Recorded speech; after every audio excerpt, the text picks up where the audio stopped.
안녕하세요. 메탄고 1학년 친구들. 오늘은 과학탐구 실험 네 번째 수행평가를 준비하면서 갈릴레이의 사고 실험에 대해서 한번 배워보도록 하겠습니다. 옛날 사람들은 물체가 아래로 떨어지는 현상에 대해서 다양한 방법으로 설명하려고 노력했습니다. 그 중에서 아리스토텔레스라는 철학자이자 과학자는 물체는 제자리로 돌아가려는 성질이 있어서 무거울수록 더 빨리 떨어진다 라고 설명을 했습니다. 아리스토텔레스는 모든 물질은 4가지의 종류의 원소로 되어 있다라는 4원소설을 주장한 것으로 유명한데요. 그래서 자신이 구성되어 있는 그 원소가 어느 곳에 속해 있는지에 따라서 그곳으로 돌아가려는 성질이 있다고 했습니다. 예를 들어서 돌멩이는 땅의 원소인 흙으로 구성되어 있기 때문에 땅으로 돌아가려고 하는 성질을 가지고요. 그 다음에 연기는 공기라는 원소로 이루어져 있기 때문에 하늘로 올라가려는 성질을 가진다고 했습니다. 거기에 더해서 물체의 무게가 무거울수록 더 그 고향으로 돌아가려는, 즉 하늘로 올라가거나 땅으로 떨어지는 그 속도가 빨라진다고 설명했습니다. 그래서 돌멩이도 땅으로 떨어지는 물체의 그 무게가 무거울수록 빨리 떨어진다라고 설명하였습니다. 이러한 과거의 아리스토텔레스의 설명은 많은 사람들에게 받아들여졌지만 후대에 갈릴레이라는 과학자가 이 아리스토텔레스의 설명에 의문을 품었습니다. 물체가 땅으로 떨어지는 현상은 물체의 질량과 상관이 없다는 사실을 논리적인 사고과정으로 알아냈다고 합니다. 또한 갈릴레이는 실제로 무거운 물체와 가벼운 물체를 동시에 떨어뜨렸을 때 바닥에 동시에 도착하는지를 실험을 해본 것으로도 유명한데요. 일화에 따르면 피사의 사탑에 올라가서 무거운 물체와 가벼운 물체를 동시에 낙하하는 실험을 했다고도 알려져 있지만 이는 설화에 불과합니다. 실제로 갈릴레이가 이런 실험을 했는지는 정확하지 않습니다. 어쨌든 확실한 것은 갈릴레이는 논리적인 사고 과정, 즉 사고 실험을 통해서 물체가 떨어지는 그 현상에 대해서 실험을 해보았고 논리적으로 모순이 발견하는 것을 확인했습니다.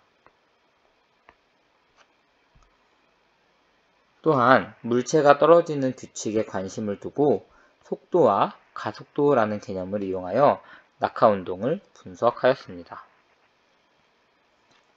하지만 갈릴레이의 분석에도 한계가 있었는데요. 갈릴레이는 현상을 정확하게 설명하기는 했지만 낙하라는 현상의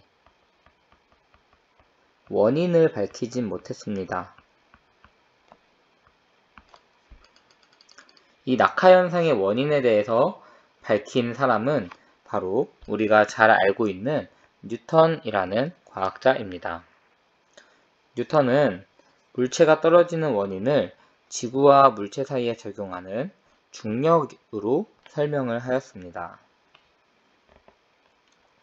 이 중력 법칙을 이용하여 지상에서 물체가 자유낙하하는 현상뿐만 아니라 하늘에서 달이나 혹은 태양 주위를 지구가 돌고 있는 그런 천체들의 운동을 수학적으로 설명하는 그런 놀라운 업적을 세우게 되었습니다. 그래서 이런 일화가 유명하죠. 뉴턴이 사과나무 아래에서 책을 읽고 있다가 사과가 떨어지는 장면을 목격했을 때 왜 사과는 떨어지지만 하늘에 떠 있는 달은 떨어지지 않는 것일까? 라는 의문을 품었다고 합니다. 그래서 사과가 떨어지는 것과 달이 지구 주위를 도는 모든 현상들은 다 중력이라는 힘으로 인해서 이루어지고 있다라는 사실을 사고 실험을 통해서 알아냈다고 합니다. 이와 관련된 뉴턴의 사고 실험 내용은 통합과학 시간에 수업으로 다루도록 하겠습니다. 지금 우리가 과학탐구 실험에서 배울 사고 실험은 바로 갈릴레이가 아리스토텔레스의 낙하 이론에 대해서 반박하였던 갈릴레이의 사고 실험의 순서와 논리에 대해서 배워보도록 하겠습니다.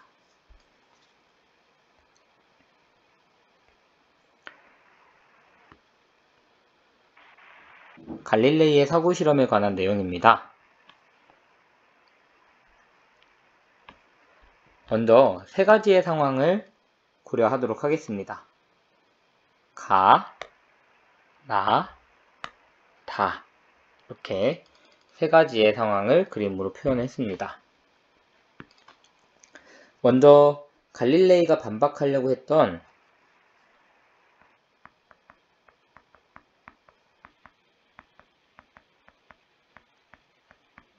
아리스토텔레스의 주장에 대해서 다시 한번 생각해 보겠습니다. 아리스토텔레스는 무거운 물체가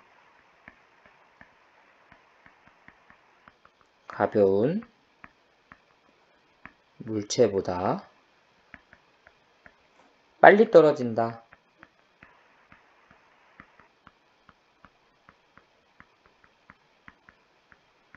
라는 주장을 했습니다. 이 아리스토텔레스의 주장을 갈릴레이가 사고 실험을 통해서 반박을 할 것입니다.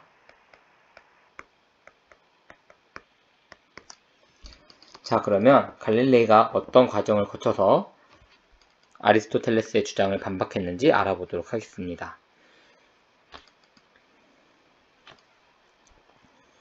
무거운 물체가 가벼운 물체보다 먼저 떨어진다고 가정했을 때, 즉 아리스토텔레스의 말이 맞다고 했을 때 그림 가에서 질량이 큰 A가 B보다 먼저 떨어질 것이라는 것을 알 수 있습니다. 왜냐하면 가의 질량이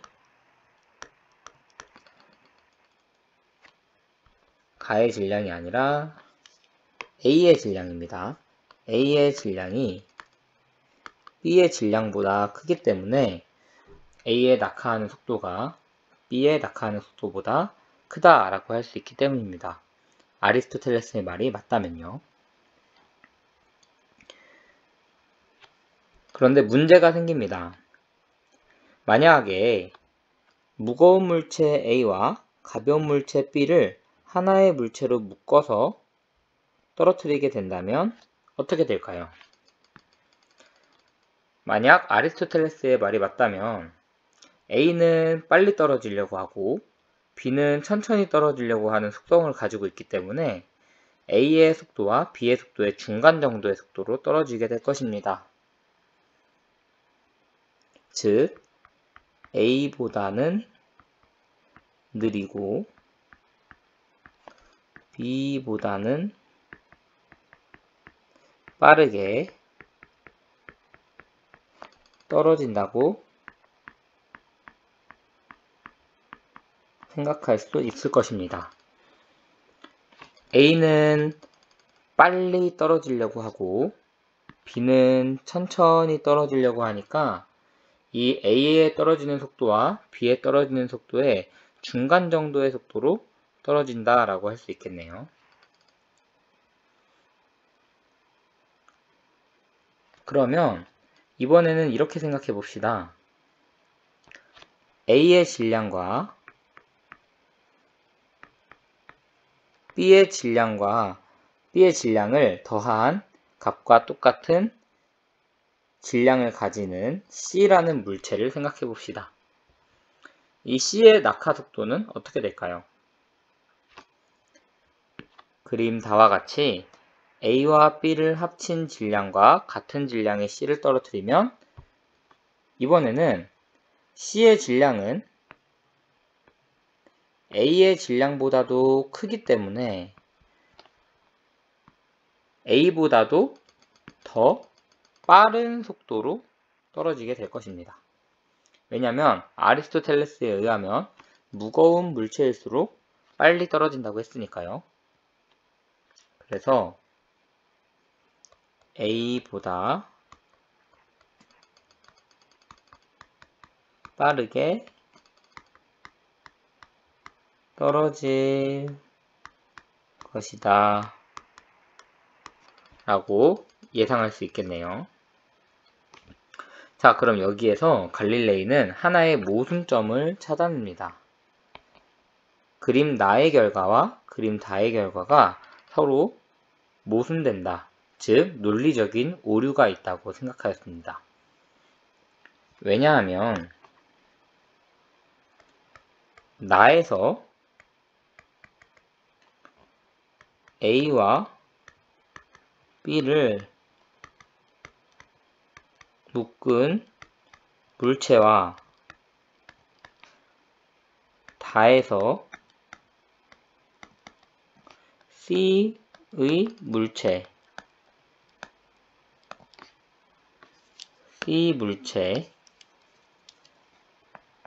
질량이 서로 같죠.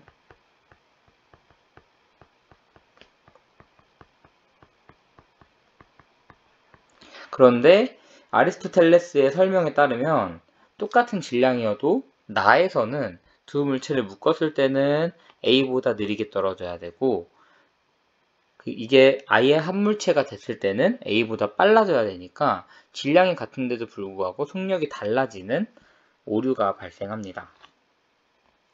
질량은 같은데 낙하 속도는 서로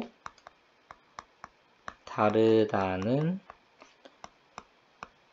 논리적 오류가 발생한다는 것입니다.